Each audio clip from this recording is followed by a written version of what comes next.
So friends, अभी मैं हूँ अपने Indira Gandhi national tribal university के सोन रिसर्च हॉस्टल में।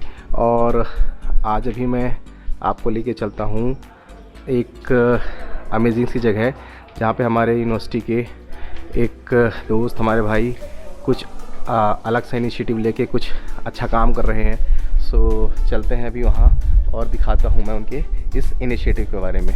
So keep watching.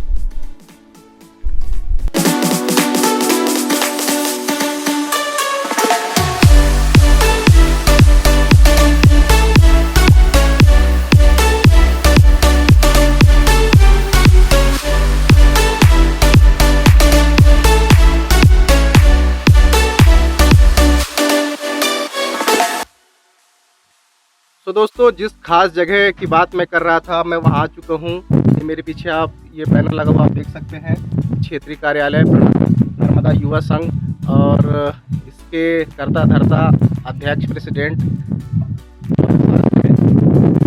मिस्टर विकास चंदेल जी। सो विकास चंदेल जी हमारे साथ यूनिवर्सिटी में PhD स्कॉलर है, MSW में सोशल वर्क में PhD है।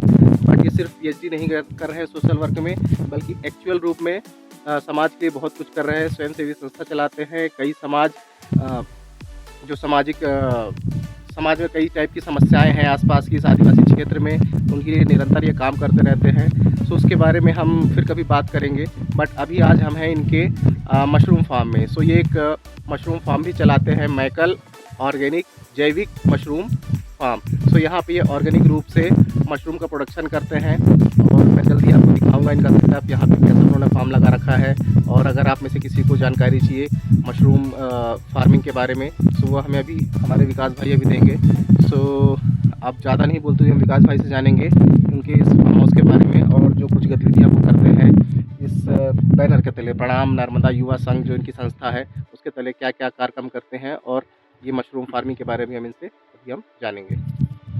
सो विकास भाई, बहुत बहुत शुक्रिया आज आप हमें अपनी कार्यालय में लेके आए, फार्म हाउस में लेके आए, और शनिवार के दिन है। सो हमने इनसे रिक्वेस्ट किया कि एक दिन आप हमें फार्म हाउस जरूर दिखाइए, मशरूम का जो फार्म है वो ज़रूर दिखाइए। सो अभी हम हैं और जानते हैं इनसे इनके संस्था के बारे में और इनके मशरूम का जो ये मैकल जैविक मशरूम फार्म है उसके बारे में। सो बेसिकली प्रणाम नर्मदा युवा संघ एक स्वयंसेवी संस्थान है जो कि इस मैकल क्षेत्र में नर्मदांचल के क्षेत्र में समाज सेवा के बहुत छोटे बड़े गतिविधियाँ करती रहती है, जिसमें विभिन्न विषयों पर जागरूकता से लेकर के पर्यावरण, वृक्षारोपण, कपड़ा bank, blood donation camp, snake bite awareness camp, और इसके अलावा इन आदिवासी गाँवों में निःशुल्क कोचिंग कक्षाओं का संचालन करना, महामारी विषय पर जागरूकता से हमने एक लिया मैकल मशरूम के हमारा क्षेत्रीय कार्यालय लालपुर पर में है, विश्वविद्यालय के जस्ट सामने पहाड़ी पर स्थित है हमारा क्षेत्रीय कार्यालय। सो इसका मुख्य रूप से जो उद्देश्य है वह है कि क्षेत्रीय जो ग्रामीण है भाई बहन है, विशेषतः जो किसान हैं, जनजाति किसान भाई बहन, उनको मशरूम फार्मिंग के बारे में हमें सिखाना है। सो इधर के जो भी और किसान इंटरेस्टेड होते हैं उनको हम free of cost training provide कराते हैं, और साथ में ही उन्हें जो भी नेसेसरी चाहिए होते हैं, गाइडेंस चाहिए होते हैं, सामान चाहिए होते हैं शुरुआती दिनों में, तो वो हम सब उपलब्ध कराते हैं। यहाँ पर नियर में पास में कोई बड़ा शहर नहीं है, इसलिए किसानों को काफ़ी समस्याओं का सामना करना पड़ता है। तो हम किसानों को करने का भी काम करते हैं। तो अभी विकास जी ने आपको बताया अपनी संस्था के बारे में और अपने फार्म हाउस के बारे में, मशरूम फार्म के बारे में, बार बार मुझसे फार्म हाउस निकल रहा है, तो फार्म हाउस भी कह सकते हैं इसे हम। तो अभी चलते हैं अंदर और देखते हैं इनका जो सेटअप है, कैसे ये ऑर्गेनिक रूप से मशरूम करते हैं। चलते हैं और जानते हैं इसके कैसे अगर कोई करना चाहे तो मशरूम का प्रोडक्शन वो अपने यहाँ सेटअप कैसे लगा सकता है। सो ये हमारा जो मशरूम उत्पादन केंद्र है, इसमें बेसिकली हम लोग ऑस्टर मशरूम का उत्पादन कर रहे हैं और प्रशिक्षण भी उपलब्ध करा रहे हैं। सो ये ऑस्टर प्रजाति का मशरूम है और इस पर कोई भी केमिकल का उपयोग नहीं किया गया है। इसको ट्रीट करने के लिए गेहूं का भूसा है और कुछ एक पैकेट्स में हमने जो धान की पराली होती है, धान का पैरा होता है, उसका भी उपयोग किए हैं। तो बेसिकली हमारा सक्सेसफुल मॉडल जो है वो गेहूं के भूसे के साथ पर है। सो इसको हम पहले 3 दिन तक चूना और गौमूत्र के साथ में इसे हम अपने पानी का जो सेंटेक्स है, टंकी है, इस पे हम इसको ट्रीट करते हैं। इसके बाद इसे 2 दिन तक छाँव में रख करके इसका पानी को निकाला जाता है, और ताकि पूरी तरह ड्राई ना हो पर इसके अंदर से पानी निकल जाए, नमी बनी रहे। और इसके बाद इन्हें इस पैकेट्स में भर के पैकेट में छेद कर दिए गए हैं, और छेद करने के बाद इसे रबर की सहायता से पैक करके, और इसे एक बंद कमरे में, ये कमरा पूरी तरह प्रकाश रहित और हवा रहित कमरा है। इस पे ये इधर आप देख पा रहे हैं, यहाँ पर एक थर्मामीटर लगा हुआ है जिसमें ह्यूमिडिटी और टेम्परेचर दोनों बता रहा है। तो इसके साथ ही हम यहाँ पर इसका जो टेम्परेचर है उसको कम से कम रखने की कोशिश करते हैं। इसके लिए नीचे आप देख रहे हैं यहाँ पर बालू बिछाया गया है, और ताकि इसमें नमी बनी रहे। और चारों साइड आप देखेंगे जूट के बोरे लगाए गए हैं, ताकि टेम्परेचर यहाँ पर इस कमरे का कम से कम रहे। चूँकि गर्मी के दिन है, कम यहाँ पर टेम्परेचर 35 डिग्री तक जा रहा है, और इस कमरे का टेम्परेचर हमें 25 डिग्री से नीचे रखना होता है। तो लगातार 3 बार हमें पानी की सिंचाई करनी होती है। और इसके बाद 20 दिन के अंदर हमारा इसके अंदर से बर्ड्स आ रहे हैं, और बर्ड्स आने के बाद इसका प्रोडक्शन बहुत ही अच्छा हो रहा है। कृषि विज्ञान केंद्र IGNTU अमरकंटक ने भी इस बात को अप्रिशिएट किया है कि यहाँ का जो प्रोडक्शन है वो बहुत ही अच्छा है। कलेक्टर, जैसा कि आप बता भी रहे थे कि कलेक्टर अनूपपुर ने इसे ज़िले की धरोहर के रूप में अपने शेयर किया, और साथ ही उसे ministry of travel affair, government of India ने भी इस काम को अप्रिशिएट किया है। तो हमारे लिए कहीं ना कहीं एक गर्व का विषय है।